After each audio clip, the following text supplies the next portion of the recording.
ডাকে। আমাদের কাছে মনে হবে কোকিল কুহু কুহু সুরে ডাকে। আল্লাহ বলেন না রে বান্দা, না, কোকিল তোমাদের সামনে কুহু কুহু ডাকতে পারে, কিন্তু কোকিল কুহু কুহু বলতে বোঝায় আল্লাহ আল্লাহ।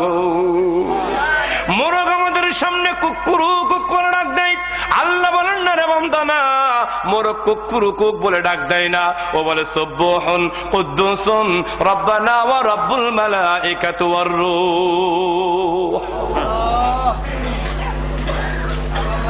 শুধু মানুষ আল্লাহর ইবাদত করে না। এজন্য কোন কোন কবি বলেন, গরুর পেটে গরুর জন্ম, গাধার পেটে গাধা, বাঘের পেটে বাঘের জন্ম, মিশে নয় রে দাদা। ঠিক কিনা?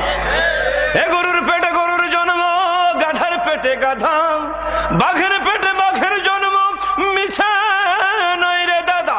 আবার হনুমানের পেটে দেখো হয় রে হনুমান, হনুমানের পেটে দেখো হয় রে হনুমান।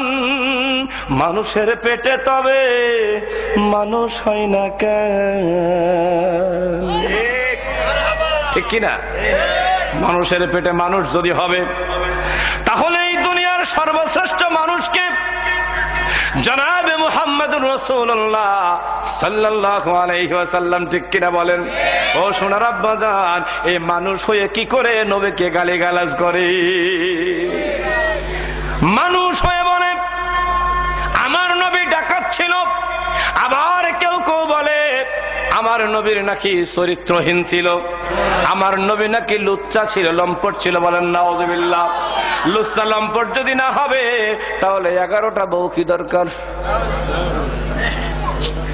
এরকম অনেক কুত্তার বাচ্চা বাংলার জমিনে আছে না নাই? আছে কিনা বলেন? আল্লাহ কাউকে কাউকে নিয়ে গেছে, কাউকে কাউকে বাঁচায় রাখছে, ঠিক কিনা বলেন?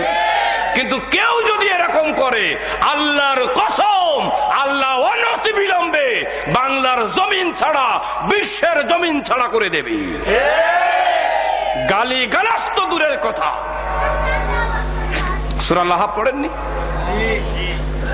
আল্লাহর নবী, আল্লাহর নবী, বিশ্ব নবী, আল্লাহর পরে যার মর্যাদা, সেই মুহাম্মদুর রাসূলুল্লাহ সাল্লাল্লাহু আলাইহি ওয়াসাল্লাম, তার চরিত্র দিয়ে মানুষ তাকে আপন করেছিল, ঠিক কিনা বলেন? কাফের বেঈমান আল্লাহকে আল্লাহ বলে বিশ্বাস করত না, তারাও পর্যন্ত বলেছিল